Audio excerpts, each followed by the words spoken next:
మన ప్రభువైన యేసుక్రీస్తు నామంలో అనుదిన దైవ కృపా కార్యక్రమం ద్వారా ఈ దినం దేవుని మాటలు వింటున్న దేవుని బిడ్డలైన మీ అందరికీ హృదయపూర్వకమైన వందనాలు తెలియచేస్తూ ఉన్నాం. నిశ్చయంగా ఆయన ఉన్నతమైన కృప ఈ దినమంతా మీకు తోడయుండును గాక. ఆమేన్. పరిశుద్ధ గ్రంథంలో ప్రసంగి గ్రంథం 1వ అధ్యాయం 4వ వాక్యంలో రాయబడిన మాట ఏమిటంటే, యథార్థమైన మనస్సుతో వారు నిన్ను ప్రేమించుచున్నారు అని. Praise the Lord. యథార్థమైన హృదయం కలిగిన వారే దేవుణ్ణి ప్రేమించగలుగుతారు. మనం కొంతమందిని చూస్తే వాళ్ళు దేవుడు వారిని ఆశీర్వదిస్తేనే వాళ్ళు దేవుణ్ణి ప్రేమిస్తారు. కొంతమంది ఆశీర్వదించబడిన తర్వాత ఉన్నదంతా పోగొట్టుకుంటే దేవుణ్ణి ప్రేమించినట్టే కనబడతారు, కానీ లోపల దేవుణ్ణి దూషిస్తూ ఉంటారు, దేవుని మీద సనుగుతూ ఉంటారు. యథార్థమైన మనస్సుతో వాళ్ళు దేవుణ్ణి ప్రేమించలేరు. చూడండి, యథార్థమైన మనస్సు అనేది చాలా ప్రాముఖ్యమైనది. యథార్థమైన మనస్సుతో దేవుణ్ణి ప్రేమించే వాళ్ళు వారు ఏ స్థితిలో ఉన్నా దేవుణ్ణి ప్రేమిస్తూనే ఉంటారు. వారికి ధనము వెండి బంగారాలు ఉన్నా లేకపోయినా దేవుణ్ణి ప్రేమిస్తారు. ఒకవేళ వారికి కలిగిన ఆశీర్వాదాలన్నీ దేవుడు ఇచ్చి మరలా వెనుకకు తీసుకున్నా సరే, వారి నోటి వెంట వచ్చే మాట ఏమిటంటే, యెహోవా ఇచ్చెను, యెహోవా తీసుకునెను అని. Praise the Lord. యథార్థమైన మనసు కలిగిన వాళ్ళు మరణమయ్యేంత వరకు కూడా వారు ఏ స్థితిలో ఉన్నా ప్రభువుని స్తుతిస్తూ నమ్మకంగా యథార్థంగా జీవిస్తారు. ప్రభువుని ప్రేమిస్తూనే ఉంటారు. ప్రియమైన దేవుని బిడ్డ, నీవు యథార్థమైన మనస్సుతో దేవుణ్ణి ప్రేమిస్తున్నావా? నీవు యథార్థమైన మనస్సుతో దేవుణ్ణి ప్రేమిస్తే దేవుడు నిన్ను గూర్చి సాక్ష్యమిస్తాడు. నువ్వే స్థితిలో ఉన్న యథార్థతను విడిచిపెట్టకూడదనే ప్రభు యొక్క ఆలోచన. ఈ లోకంలో చాలామంది భార్యాభర్తలు అనబడుతున్న వారు కూడా సుఖ సంతోషాలు, ఆస్తి, ఐశ్వర్యం ఉన్నంత కాలం భార్యాభర్తలు సంతోషంగా, ప్రేమతో, యథార్థంగా ప్రేమిస్తూ సంతోషంగా జీవిస్తారు. వారికి ఏదైనా శ్రమ సంభవించినా, ఏదైనా కీడు కలిగినా భార్య భర్తను ప్రేమించడం, భర్త భార్యను ప్రేమించడం మానేసి యథార్థతను కోల్పోయి దూరం అవడానికి ఇష్టపడతారు. అలాంటి వారిని మనం ఎంతో మందిని చూస్తూ ఉన్నాం. పరిశుద్ధ గ్రంథంలో యథార్థవంతుడైన యోబును గురించి మనం పలుమార్లు వింటూనే ఉన్నాం. యోబు యథార్థవంతుడు అని పరిశుద్ధ గ్రంథంలో రాయబడి ఉంది. యోబు యొక్క యథార్థతను గురించి సాతానుతో దేవుడు సాక్ష్యమిస్తున్నాడు.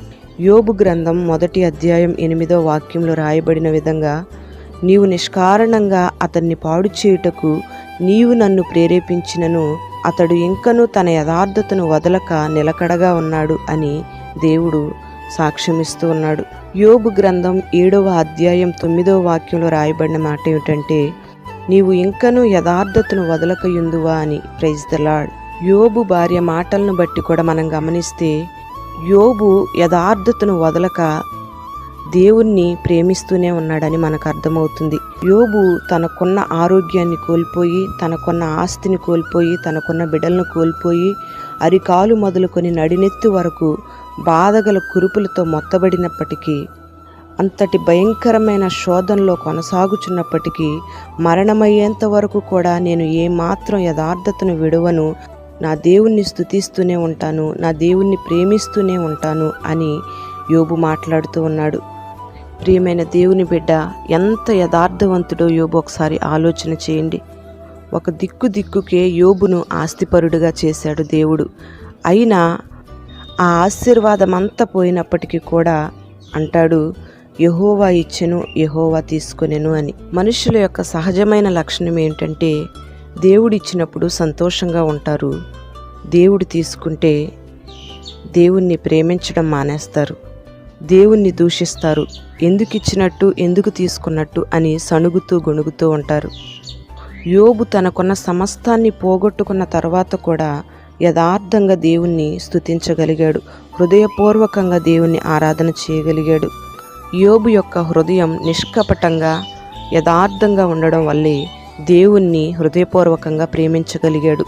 మరణమయ్యేంత వరకు కూడా దేవుణ్ణి ప్రేమిస్తూనే ఉన్నాడు. మరణము వరకు యథార్థతను విడిచిపెట్టలేదు గనుకే మరలా యోబుని దేవుడు రెండంతలుగా ఆశీర్వదించాడు.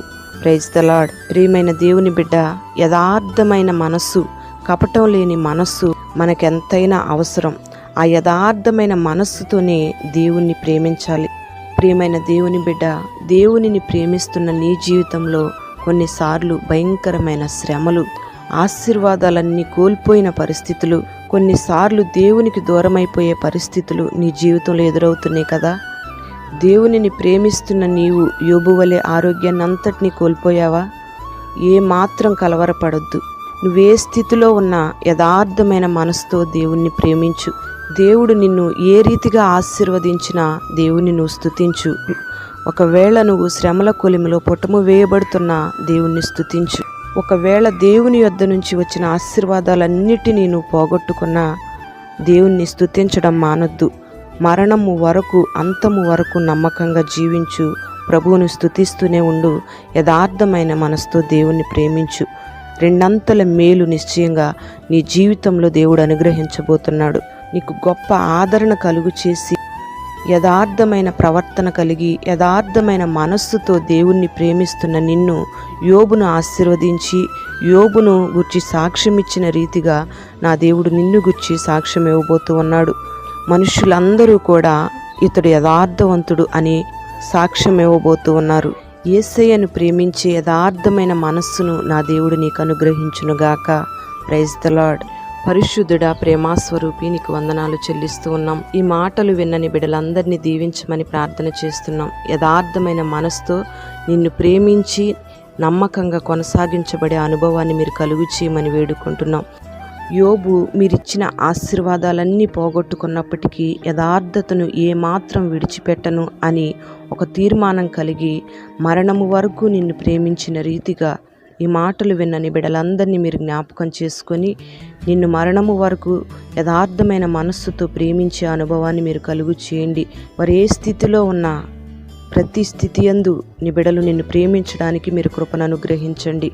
యథార్థమైన మనస్సును నీ బిడ్డలకు మీరు దయచేసి నిష్కపటమైన హృదయాన్ని మీరు కలుగు చేయండి. ఈ దినమంతా నీ సన్నిధి నీ బిడ్డలకు తోడుగా ఉంచి ఏ తెగులు నీ బిడ్డలను సమీపించకుండా దేహాలకు, కుటుంబాలకు గొప్ప కాపుదల మీరు అనుగ్రహించి కార్యాలు జరిగించమని యేసు నామములో అడుగుచున్నాము తండ్రి. ఆమేన్. Praise the lord.